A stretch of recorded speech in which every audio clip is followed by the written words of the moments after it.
জয় হিন্দ, জয় Bharat. Dear viewers, welcome to Bangla defence academy. Bangla defence academy YouTube চ্যানেলে তোমাদের প্রত্যেককে স্বাগতম। আশা করি সকলে ভালো আছো আর তোমাদের প্রিপারেশন খুব জোরদার চলছে। তো দেখো, আজকেও আমরা এসএসসি জিডি 2026কে টার্গেট রেখে আমাদের কিন্তু প্রিভিয়াস ইয়ার যে প্রশ্নপত্র রয়েছে সেগুলো নিয়ে কিন্তু আজকে আমরা আলোচনা করব। দেখো, এটি 4/2/2025 সালে কিন্তু আসা প্রশ্নোত্তর, ঠিক আছে? এটি থার্ড শিফটে আসা প্রশ্নোত্তর।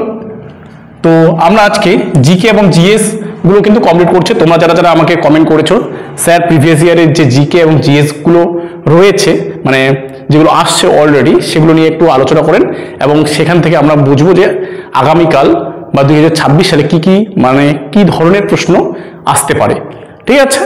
তো আমরা এই যে বিগত বছরের প্রশ্নোত্তর, মানে 2025 সালের, যেটা এখন চলছে 2025 সাল, এই বছরেরই প্রশ্নপত্র নিয়ে কিন্তু আলোচনা করছি, কারণ 2026 আমাদের কিন্তু কি টার্গেট রয়েছে এসএসসি জিডিতে। তো তোমরা কেউ ভিডিওটি কেটে দেখবে না, স্কিপ করবে না, ভিডিওটি শুরু থেকে শেষ পর্যন্ত তোমরা কিন্তু দেখবে।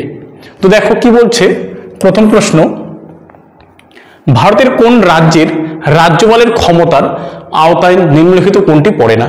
দেখো, আমরা যদি বলি রাজ্যের রাজ্যপালের ক্ষমতা, এবার রাজ্যের মধ্যে কে হেড? অ্যাকচুয়ালি রাজ্যের মধ্যে রাজ্যপাল কিন্তু হেড, ঠিক আছে? কিন্তু আমরা যদি বলি শুধুমাত্র নামমাত্রই কিন্তু রাজ্যপাল রাজ্যের মধ্যে হেড হয়, ঠিক আছে? কারণ রাজ্যপালের সিগনেচার ছাড়া কিছুই হয় না। কিন্তু আমরা যদি দেখি না যে নির্বাচনের মাধ্যমে কি হচ্ছে, আমাদের চিফ মিনিস্টার, ঠিক আছে, বা আমাদের মুখ্যমন্ত্রী কিন্তু হেড হচ্ছে। ক্ষমতার দিক দিয়ে আমরা কি বলবো, আমাদের মুখ্যমন্ত্রী কিন্তু হেড, কারণ তিনি নির্বাচনের জনগণের দ্বারা তিনি কিন্তু নির্বাচিত হয়ে কিন্তু প্রতিনিধিত্ব করেন, ঠিক আছে? আর রাজ্যপালকে কে নিয়োগ করেন? অ্যাকচুয়ালি আমরা যদি দেখি, রাজ্যপালকে নিয়োগ করেন হচ্ছে রাষ্ট্রপতি। কে? রাষ্ট্রপতি কিন্তু রাজ্যপালকে নিয়োগ করে, ঠিক আছে? তো তোমরা আমাকে জানাবে যে বর্তমানে পশ্চিমবঙ্গের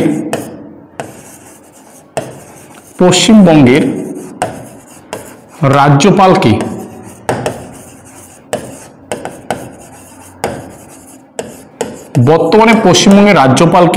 তোমরা আমাকে জানাবে, এটা তোমাদের হোমওয়ার্ক থাকলো, ঠিক আছে? আর ভারতের বর্তমান রাষ্ট্রপতিকে আমরা সকলে জানি, দ্রৌপদী মুর্মু বর্তমানে ভারতের রাষ্ট্রপতি কিন্তু, ঠিক আছে?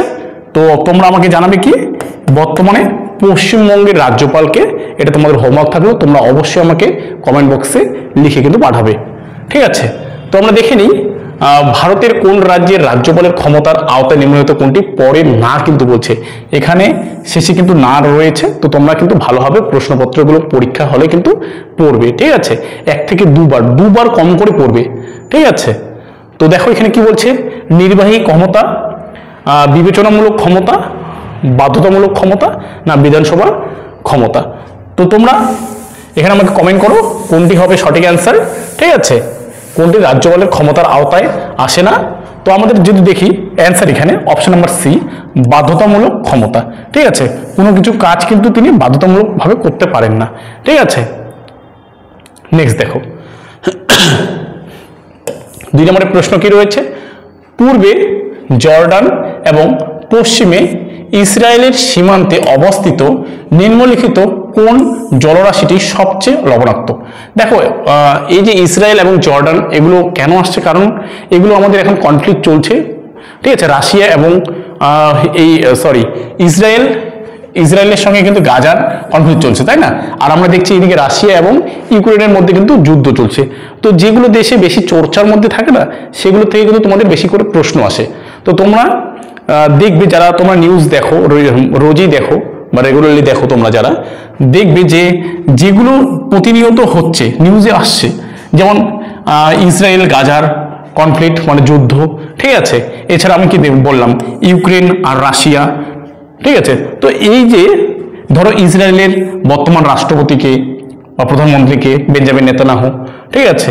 তো এই যে জর্ডানের কে, তারপর রাশিয়ার বর্তমান রাষ্ট্রপতিকে ভ্লাদিমির পুতিন, তারপর হচ্ছে আমাদের ইউক্রেনের রাষ্ট্রপতিকে জেলেনস্কি, ঠিক আছে? Vladimir Zelensky. তো তাদের যে রাজধানী এবং তাদের যে মুদ্রা, ঠিক আছে, এগুলো থেকে কিন্তু তোমাদের প্রশ্ন আসবে, কারণ এগুলো সবসময় আমরা নিউজের মধ্যে দেখছি এবং এখান থেকে কিন্তু আমরা দেখবো যে আমাদের কারেন্ট অ্যাফেয়ার্সের মধ্যে এই ধরনের প্রশ্নপত্র কিন্তু আসছে এবং আসবে। ঠিক আছে, তো দেখো এখানে কি বলছে, বিশ্ব মহাসাগর, ডন জুয়ান পন্ড, মৃত সাগর, গ্রেট সল্ট লেক। তো আমরা যদি অপশন নাম্বার সি দেখি, এখানে কিন্তু সঠিক অ্যান্সার। ঠিক আছে, মৃত সাগর কিন্তু আসবে। মৃত সাগর বলতে লবণাক্ত সাগর, যেই সাগরে প্রচুর পরিমাণে লবণ থাকে তাকে আমরা মৃত সাগর বলতে পারি, কারণ সেই জলাভূমিতে কোনো প্রাণী কিন্তু বাঁচতে পারে না। ঠিক আছে, কোনো প্রাণী কিন্তু যেই সাগরে বাঁচতে পারে না তাকে আমরা অ্যাকচুয়ালি মৃত সাগর বলি, কারণ এই সাগরগুলোতে লবণের পরিমাণ কিন্তু সব থেকে বেশি পরিমাণে থাকে। বোঝা গেল? চলো নেক্সট প্রশ্ন কি রয়েছে, আবার কিন্তু সেন্সাস থেকে আসছে।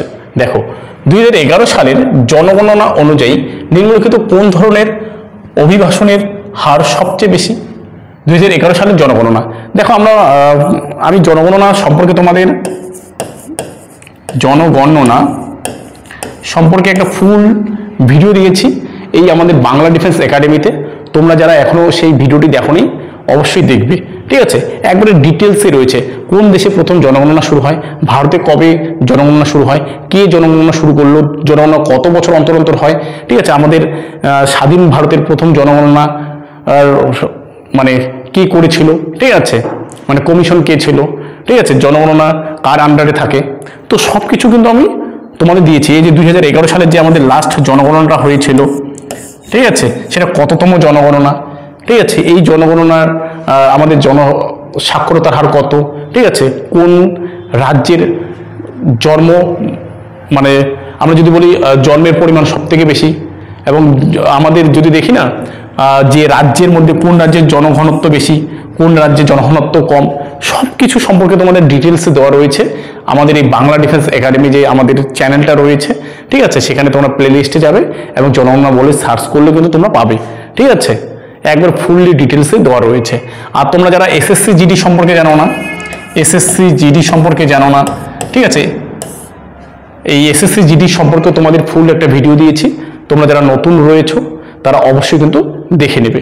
ঠিক আছে, তো দেখো 2011 সালের জনগণনা অনুযায়ী নিম্নলিখিত কোন ধরনের অভিবাসনের হার সবচেয়ে বেশি? অপশন দেখো, গ্রামীণ থেকে গ্রামীণ, নগর থেকে নগর, গ্রামীণ থেকে নগর, নগর থেকে গ্রামীণ। তো অপশন নাম্বার এ আমরা যদি দেখি সঠিক অ্যান্সার, গ্রামীণ থেকে গ্রামীণ অভিবাসনের কিন্তু হার সবচেয়ে বেশি কিন্তু রয়েছে। বোঝা গেল? নেক্সট দেখো কি বলছে, নিম্নলিখিত কোনটি বিশ্বায়নের একটি প্রধান কারণ? দেখো বিশ্বায়ন সম্পর্কে আমি পড়িয়েছি তোমাদের ভূগোলে। ঠিক আছে, ভূগোলের যে আমাদের বায়ুমণ্ডল চ্যাপ্টারটা রয়েছে, কি চ্যাপ্টার? বায়ুমণ্ডল। এই বায়ুমণ্ডলের সম্পর্কে, বায়ুমণ্ডলে তোমাদের চ্যাপ্টারই আমি বিশ্ব উষ্ণায়ন সম্পর্কে বলছি, কেন আমাদের দিন দিন বিশ্ব উষ্ণায়ন বাড়ছে, দিন দিন আমাদের তাপমাত্রা কেন বেড়ে চলছে, তার মেনলি কারণ হচ্ছে কি? বৃক্ষচ্ছেদন, নগর উন্নয়ন। ঠিক আছে, এর ফলে কিন্তু আমাদের কি হচ্ছে? বিশ্ব উষ্ণায়ন কিন্তু হচ্ছে। ঠিক আছে, তো দেখো নিম্নলিখিত কোনটি বিশ্বায়নের একটি প্রধান কারণ? দেখো এখানে কি বলছে, বহুজাতিক কর্পোরেশনের হ্রাস, শুল্ক বাণিজ্য বাধা বৃদ্ধি, প্রযুক্তিতে দ্রুত উন্নতি, বিচ্ছিন্নতাবাদী নীতি। তো আমরা যদি দেখি অপশন নাম্বার সি আমাদের এখানে সঠিক অ্যান্সার, প্রযুক্তিতে দ্রুত উন্নতি। যে কোনো প্রযুক্তিতে আমরা দ্রুত উন্নতি করছি, যার ফলে আমাদের কি হচ্ছে? বিশ্ব উষ্ণায়ন হচ্ছে। আমরা ধরো একটা সায়েন্স সিটি তৈরি করব, আমরা ধরো একটা নগর তৈরি করব, তার ফলে আমাদের কি হচ্ছে? অতিরিক্ত হারে বৃক্ষচ্ছেদন হচ্ছে। ঠিক আছে, বৃক্ষচ্ছেদন হওয়ার ফলে কি হচ্ছে? বৃক্ষচ্ছেদন হয়ে সেখানে দ্রুত হারে উন্নত বিল্ডিং উঠতেছে এবং প্রযুক্তিবিদ্যায় আমরা কি অগ্রসর হচ্ছে, যেমন 5G 6G, কিছুদিন আগে 2G ছিল, 3G ছিল। ঠিক আছে, তখনও কিন্তু আমরা চলছিলাম, কিন্তু এখন দিন দিন কি হচ্ছে? 5G চলে আসছে, এরপরে 6G চালু হচ্ছে, যার ফলে কি হচ্ছে? পশু পাখি অনেক কিন্তু মারা যাচ্ছে। বোঝা গেল? তো যত আমরা প্রযুক্তিতে উন্নত হবো তত আমাদের বিশ্ব উষ্ণায়ন কিন্তু বাড়বে। ঠিক আছে, আমরা দেখেছিলাম এর আগেও হরপ্পা সভ্যতা, নগর সভ্যতা, হরপ্পা সভ্যতা, ঠিক আছে, বা সিন্ধু সভ্যতা কীভাবে ধ্বংস হয়েছে এখনো কিন্তু ঐতিহাসিক মহলে কিন্তু আলোচনায় চলছে। ঠিক আছে, নেক্সট দেখো কি বলছে, ভারতীয় শাস্ত্রীয় সঙ্গীতজ্ঞ এবং তালবাদক ইয়েল্লা ভেঙ্কটেশ্বর রাও কোন বাদ্যযন্ত্রের বাজান? দেখো আমরা যদি দেখি আমাদের ভারতীয় শাস্ত্রীয় সঙ্গীত বা নৃত্য যদি আমরা বলি, ঠিক আছে, টোটাল 8টা রয়েছে, যেমন ভারতনাট্যম, কথাকলি, কুচিপুড়ি, ঠিক আছে, ওডিসি। এই যে আমাদের শাস্ত্রীয় নৃত্য, ক্লাসিক্যাল ড্যান্স, আমাদের কয়টা রয়েছে টোটাল ভারতবর্ষের মধ্যে? 8টা রয়েছে। তো 8টা যে রয়েছে কোন রাজ্য থেকে কোনটির উৎপত্তি এবং তার সঙ্গে জড়িত যে ব্যক্তি, ঠিক আছে, যেমন এখানে কি বলছে, সঙ্গীতজ্ঞ এবং তালবাদক কিন্তু চাচ্ছে, ঠিক আছে। এই ধরনের প্রশ্ন কিন্তু তোমাদের বারবার আসে, তো তোমরা অবশ্যই কিন্তু দেখবে, কারণ এটা স্ট্যাটিক জিকে থেকে প্রশ্ন কিন্তু, হ্যাঁ, তোমরা দেখবে যে 7 থেকে 8টা স্ট্যাটিক জিকে থেকে কিন্তু প্রশ্ন তোমাদের দেয়। তো আমরা অপশনগুলো দেখে নিই। নাদম্বরম, ঘটম, কি বলছে, পগওয়াচ এবং মৃদঙ্গম। তো আমাদের ভারতীয় শাস্ত্রীয় সঙ্গীতজ্ঞ এবং তালবাদক ইয়েল্লা ভেঙ্কটেশ্বর রাও কোন বাদ্যযন্ত্রের সঙ্গে যুক্ত? আমরা যদি দেখি অপশন নাম্বার ডি, মৃগন্দম হবে আমাদের এখানে সঠিক অ্যান্সার কিন্তু, ঠিক আছে। অপশন নাম্বার ডি আমাদের কিন্তু সঠিক অ্যান্সার হচ্ছে। তো তোমরা অবশ্যই কিন্তু এই যে শাস্ত্রীয় নৃত্যগুলো রয়েছে এবং তার সঙ্গে জড়িত ব্যক্তিগুলো রয়েছে সেগুলো সম্পর্কে তোমরা কিন্তু ডিটেলসে পড়বে, ঠিক আছে। আমাদের রাজা স্যার কিন্তু পড়ায়, তোমরা অবশ্যই কিন্তু দেখবে। নেক্সট দেখো, 1968 সালে, কত, 1968 সালে মেক্সিকান সরকার কর্তৃক তার নৃত্য পরিচালনার জন্য কাকে স্বর্ণপদক প্রদান করা হয়েছিল? অপশনগুলো দেখে নিই। রুক্মিণী, অরুণডেল, রেখা, মৃণালিনী সারাবাই, শোভনা নারায়ণ। তো আমাদের এখানে সঠিক অ্যান্সার কি হবে? অপশন নাম্বার যদি দেখি সি কিন্তু আমাদের সঠিক অ্যান্সার হবে, মৃণালিনী সারাবাই।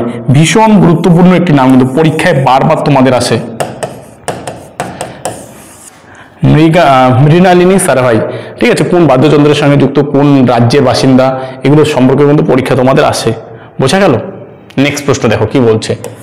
নিম্নলিখিতদের মধ্যে কে ফিট ইন্ডিয়া ফ্রিডম রান 2.0 এর দেশব্যাপী কর্মসূচিটি শুরু করেছিলেন? অপশনগুলো দেখে নিই। অমিত শাহ, অনুরাগ ঠাকুর, নরেন্দ্র মোদী না দ্রৌপদী মুর্মু। তো আমাদের এখানে সঠিক অ্যান্সার কি হবে? আমরা যদি দেখি অনুরাগ ঠাকুর।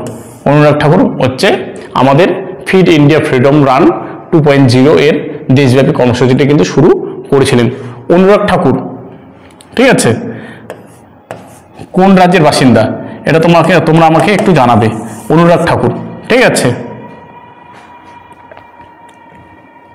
নেক্সট প্রশ্ন দেখো কি বলছে। ভারতের সংবিধানের কোন সংশোধনীর মাধ্যমে সম্পত্তির অধিকার, কিসের অধিকার? সম্পত্তির অধিকার মৌলিক অধিকারের তালিকা থেকে বাদ দেওয়া হয়েছিল? দেখো এটা কিন্তু ক্লাসে অলরেডি কিন্তু করানো হয়েছে তোমাদের।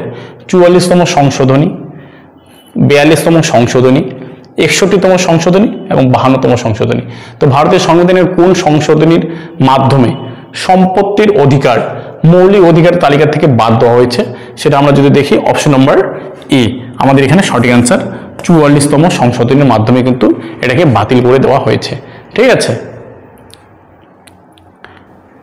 নেক্সট প্রশ্ন দেখো, এটা আমাদের কারেন্ট অ্যাফেয়ার্স থেকে আসা প্রশ্ন। 2024 সালের সেপ্টেম্বর মাসের হিসেবে তামিলনাড়ুর মুখ্যমন্ত্রী কে? 2024 সালের সেপ্টেম্বর মাসের হিসেবে তামিলনাড়ুর মুখ্যমন্ত্রী কে? তোমরা তো সকলেই জানো, নায়ার সিং সোয়েনি, হেমন্ত সোরেন, ভূপেন্দ্র প্যাটেল, এম.কে. স্টার্লিন। তো আমরা যদি দেখি অপশন নম্বর ডি আমাদের সঠিক অ্যান্সার, এম.কে. স্টার্লিন হয়ে যাচ্ছে আমাদের তামিলনাড়ুর মুখ্যমন্ত্রী, ঠিক আছে। তো দেখো বিভিন্ন রাজ্যের যে মুখ্যমন্ত্রীগুলো রয়েছে, কি বললাম, বিভিন্ন রাজ্যের মুখ্যমন্ত্রী আমাদের পড়তে হবে, মুখ্যমন্ত্রী প্লাস বিভিন্ন রাজ্যের উৎসব আমাদের পড়তে হবে, ঠিক আছে। বিভিন্ন রাজ্যের আমরা যদি দেখি শাস্ত্রীয় নৃত্য কি করতে হবে আমাদের, শাস্ত্রীয় নৃত্য এগুলো কিন্তু আমাদের পড়তেই হবে, ঠিক আছে। বিভিন্ন রাজ্যের রাজ্যপালও তোমাদের আসতে পারে, হ্যাঁ, এগুলো তোমাদের একটু ভালোভাবে পড়তে হবে। চলো নেক্সট দেখি কি বলছে। বাস্কেটবল খেলার প্রতিটি বাস্কেটে একটি চাপমুক্ত NBA, কি বললাম, বাস্কেটবল খেলার প্রতিটি বাস্কেটে একটি চাপমুক্ত NBA অনুমোদিত ধাতব নিরাপত্তা বলয় থাকবে, যার ভেতরে ব্যাস থাকবে এবং এটির সাথে 18 ইঞ্চ দীর্ঘ একটি সাদা তারের জাল লাগানো থাকবে। তো কত থাকবে সেটা তোমাদের বলতে বলছে, 19 ইঞ্চি, 17 ইঞ্চি, 18 ইঞ্চি না 20 ইঞ্চি। তো আমাদের এখানে যদি দেখি, আমাদের এখানে অ্যান্সার হচ্ছে 18 ইঞ্চি কিন্তু থাকবে। 18 ইঞ্চি, এটির সাথে 18 ইঞ্চি দীর্ঘ একটি সাদা তারের জাল লাগানো থাকবে। তার মানে এখানেও 18 ইঞ্চির ব্যাস থাকবে এবং 18 ইঞ্চি ব্যাসের সঙ্গে কি থাকবে, আমাদের 18 ইঞ্চি দীর্ঘ একটি সাদা তারের জালও কিন্তু লাগানো থাকবে। তো সঠিক answer option number C. Next প্রশ্ন কি বলছে, কোন পঞ্চবার্ষিকী পরিকল্পনায় আত্মনির্ভরতাশীল অর্জন এবং স্থিতিশীলতার সাথে বৃদ্ধি লক্ষ্য করা হয়েছিল? কোন পঞ্চবার্ষিকী পরিকল্পনায় আত্মনির্ভরশীলতা অর্জন এবং স্থিতিশীলতার সাথে বৃদ্ধি লক্ষ্য করা হয়েছিল? এগুলো কিন্তু প্রশ্ন। তোমাদের দেখো, আমাদের যে পঞ্চবার্ষিকী পরিকল্পনা, পঞ্চবার্ষিকী পরিকল্পনা, পঞ্চবার্ষিকী পরিকল্পনা তোমরা পড়ে যাবেই, ভেরি ভেরি ইম্পর্টেন্ট। প্রত্যেকটা শিফটে কিন্তু একটা করে অত্যন্ত পক্ষে প্রশ্ন কিন্তু তোমাদের আসবে। পঞ্চবার্ষিকী পরিকল্পনা সম্পর্কে ডিটেলসে, ফুল ডিটেলসে তোমরা পড়ে যাও। একটা প্রশ্ন আমি দিচ্ছি কমন, 100% কমন দিচ্ছি, পরীক্ষায় আসবেই, তোমরা কমন পাবেই পঞ্চবার্ষিকী পরিকল্পনা ইকোনমিক্স থেকে। ঠিক আছে, তো আমরা দেখি চতুর্থ পরিকল্পনা, ষষ্ঠ পরিকল্পনা, সপ্তম পরিকল্পনা, দ্বিতীয় পরিকল্পনা। কোন পঞ্চবার্ষিকী পরিকল্পনায় আত্মনির্ভরশীলতা অর্জন এবং স্থিতিশীলতার বৃদ্ধির লক্ষ্যমাত্রা ছিল? সেটা অপশন নাম্বার এ, চতুর্থ পরিকল্পনা। ঠিক আছে, চতুর্থ পরিকল্পনা। কারণ তৃতীয় পঞ্চবার্ষিকী পরিকল্পনা আমরা যদি দেখি পুরোপুরিভাবে কিন্তু ফ্লপ হয়েছিল মোটামুটি, আমরা যদি দেখি। ঠিক আছে, কারণ সেই সময় আমরা যদি দেখি দুটো যুদ্ধ হয়েছিল, একটা ভারত চীনের যুদ্ধ হয়েছিল আর একটা ভারত পাকিস্তানের মধ্যে যুদ্ধ হয়েছিল, যার ফলে তৃতীয় পঞ্চবার্ষিকী পরিকল্পনা কিন্তু ফ্লপ হয়েছিল। বোঝা গেল? তো চতুর্থ পঞ্চবার্ষিকী পরিকল্পনা আমাদের কিন্তু সঠিক অ্যান্সার হয়ে যাবে। ওকে, নেক্সট দেখো, ভারতের ড্যাশ রাজ্যের ফাল্গুন মাসে ফাল্গুন মাসে প্রথম বুধবারে আলি আই লিগন বসন্ত উৎসব পালিত হয়। কিছুক্ষণ আগে আমি বললাম যে প্রত্যেকটা রাজ্যের যে বিভিন্ন যে উৎসবগুলো রয়েছে, এই উৎসব থেকে তোমাদের কিন্তু পরীক্ষায় আসে। তো তোমরা উৎসবগুলো ভালো করে দেখবে। হিমাচল প্রদেশ, কেরালা, আসাম না গোয়া? তো ভারতের ড্যাশ রাজ্যে ফাল্গুন মাসে, ঠিক আছে, ফাল্গুন মাসে প্রথম বুধবারে আলি আয়ে লিগাং বসন্ত উৎসব চালু হয়। সেটা হচ্ছে অপশন নাম্বার, যদি দেখি আমরা অপশন নাম্বার সি, আসাম রাজ্যে কিন্তু হয়ে যাবে সঠিক অ্যান্সার। বোঝা গেল? নেক্সট প্রশ্ন দেখো কি বলছে, 2006 সালে প্রতিটি অল ইন্ডিয়া মুসলিম লীগের প্রথম সভাপতি কে ছিলেন? দেখো 2006 সালে অল ইন্ডিয়া মুসলিম লীগ কিন্তু কি হয়েছিল, প্রতিষ্ঠিত হয়েছিল। আর আমরা জানি যে আমাদের 1885 সালে কি হয়েছিল, জাতীয় কংগ্রেস, কিন্তু ভারতের জাতীয় কংগ্রেস প্রতিষ্ঠিত হয়েছিল। কি জাতীয় কংগ্রেস কিন্তু প্রতিষ্ঠিত হয়েছিল 1885 সালে লর্ড ডাফরিনের সময়। ঠিক আছে, লর্ড ডাফরিনের সময়। এবং যদি দেখি অল ইন্ডিয়া মুসলিম লীগ প্রথম সভাপতিত্ব কে ছিলেন, 2006 সালে অল ইন্ডিয়া মুসলিম লীগ কিন্তু প্রতিষ্ঠিত হয়েছিল। ঠিক আছে, এবার দেখো কে ছিল, তৃতীয় আগা খান, মোহাম্মদ আলী জিন্না, স্যার সুলতান মোহাম্মদ শাহ, নওয়ার সল্লি মুল্লাহ খান। তো আমাদের এখানে সঠিক অ্যান্সার কি হবে, অপশন নম্বর এ, তৃতীয় আগা খান কিন্তু আমাদের এখানে সঠিক অ্যান্সার হবে, যে কিনা 1906 সালে প্রতিষ্ঠিত অল ইন্ডিয়া মুসলিম লীগের প্রথম সভাপতিত্ব কিন্তু করেছিলেন। আর আমার জাতীয় কংগ্রেসের প্রথম সভাপতি কে হয়েছিল, জাতীয় কংগ্রেসের প্রথম সভাপতি কে হয়েছিল তোমরা আমাকে একটু জানাবে। প্রথম সভাপতি কে ছিলেন বা কে হয়েছিলেন? ঠিক আছে, জাতীয় কংগ্রেসের 1885 সালে জাতীয় কংগ্রেসের প্রথম সভাপতি কে ছিলেন তোমরা আমাকে একটু জানাবে। ঠিক আছে, এটা তোমাদের হোমওয়ার্ক থাকলো। ঠিক আছে, নেক্সট প্রশ্ন দেখো কি বলছে, ভারতীয় অর্থনীতির তৃতীয় খাতের অন্তর্গত কোনটি? তৃতীয় খাতের বনায়ন, উৎপাদন, বিদ্যুৎ সরবরাহ পরিষেবা না জনপ্রশাসন? তো ভারতীয় অর্থনীতির তৃতীয় খাতের অন্তর্গত কোনটি হচ্ছে, আমরা যদি দেখি অপশন নম্বর ডি, জনপ্রশাসন। ঠিক আছে, জনপ্রশাসনের মাধ্যমে আমাদের তৃতীয় খাতের অন্তর্গত কিন্তু হয়। ঠিক আছে, এরপরে দেখো, গিরনারের শিলালিপির জন্য পরিচিত সবচেয়ে বিখ্যাত শক শাসক কে ছিলেন? কি শাসক? শক শাসক। দেখো ভারতবর্ষের বিভিন্ন শাসক ছিল, শক, হুন, পাঠান, মোগল, ঠিক আছে, এরা কিন্তু ভারতে এসে কি করেছিল, রাজত্ব করেছিল। তো এখানে শক রাজা কে ছিলেন, রুদ্রদমন, রুদ্রভতি, মেনান্ডার, ডেমেট্রিয়াস। আমার মনে হচ্ছে এখানে অপশন নাম্বার এ হবে, ঠিক আছে। তো অপশন নাম্বার এ, আমরা জানি রুদ্রদমন হচ্ছে শক রাজা, রুদ্রদমন ছিলেন সব থেকে বিখ্যাত, ঠিক আছে, শক রাজা রুদ্রদমন। নেক্সট দেখো কি বলছে, মশা দ্বারা ছড়ানো কোন ভাইরাস মস্তিষ্কে প্রদাহ সৃষ্টি করে? এটা সায়েন্স থেকে আসা প্রশ্ন। মশা দ্বারা ছড়ানো কোন ভাইরাস মস্তিষ্কে প্রদাহ সৃষ্টি করে? অপশনগুলো দেখে নিন, জাপানি এনকেফ্লাইটিস, ফ্রান্সিসেলা, কি বলছে, টুলারেন্সিস, আর রয়েছে option number C yellow fever virus, আর রয়েছে কি অপশন নম্বর ডিতে নিমফেটিয়া ফাইলারিয়াসিস। তো অপশন নম্বর এ আমরা জানি সঠিক অ্যান্সার হবে আমাদের এখানে জাপানি এনকেফ্লাইটিস হচ্ছে কি মশা দ্বারা ছড়ানো একটি মস্তিষ্কে প্রদাহ সৃষ্টি করা ভাইরাস, কি অপশন নম্বর এ জাপানি এনকেফ্লাইটিস। নেক্সট প্রশ্ন দেখো কি বলছে, নাট্যশাস্ত্র যা নাট্যকলা বা নৃত্য এবং সঙ্গীত সম্পর্কিত প্রাচীনতম গ্রন্থ কোন ঋষি রচনা করেছিল? ঠিক আছে, শাক্য, ভরত, বাল্মীকি না অগস্ত্য? নাট্যশাস্ত্র যা নাট্যকলা বা নৃত্য ও সঙ্গীত সম্পর্কিত প্রাচীনতম কি বলছে গ্রন্থ কোন ঋষি রচনা এটি করেছিল? অপশন নম্বর যদি আমরা দেখি অপশন নম্বর বি ভরত কিন্তু করেছিল। বোঝা গেল? তো সঠিক অ্যান্সার কি হচ্ছে Bharat, B number answer. Next প্রশ্ন দেখো কি বলছে এখানে, ভারতের কোন প্রতিবেশী দেশের সরকারি ভাষা দ্বিবেহী? তোমাদের কিন্তু ক্লাসে আমি করিয়েছিলাম এটা, ঠিক আছে, তাই তোমরা আমাকে একটু জানাবে, ঠিক আছে। ভুটান, শ্রীলঙ্কা, মালদ্বীপ, মায়ানমার, ভারতের কোন প্রতিবেশী দেশের সরকারি ভাষা দ্বিবেহী? এটা তোমাদের আমি দেখাচ্ছি না, তোমরা আমাকে অবশ্যই কমেন্ট বক্সে কমেন্ট করে কিন্তু জানাবে, ঠিক আছে। চলো নেক্সট প্রশ্ন, কারণ এটি তোমাদের আমি ক্লাসে কিন্তু করিয়েছি বারবার। এম ভরের কি বলছে, এম ভরের একটি বইকে মসৃণ অনুভূতিক টেবিলে ডি দূরত্ব সরানো হলে অভিকর্ষ বলের কারণে কৃতকার্য হবে, সেটা ও, এমডি, এম জিডি বা এমডি কস 0। তো আমরা যদি দেখি এম ভরে একটি বইকে মসৃণ অনুভূতিকে টেবিলে ডি দূরত্বে সরানো হলে অভিকর্ষ বলের কারণে কৃতকার্য হবে 0। অপশন নম্বর এ যদি আমরা দেখি সঠিক অ্যান্সার 0 কিন্তু হবে। বোঝা গেল? নেক্সট প্রশ্ন দেখো, এটি আমাদের শেষ প্রশ্ন। 2024 সালের জুন মাসে, কি মাসে, জুন মাসে কে আদিবাসী বিষয়ক মন্ত্রী নিযুক্ত হন? এটা কারেন্ট অ্যাফেয়ার্স থেকে আসা প্রশ্ন।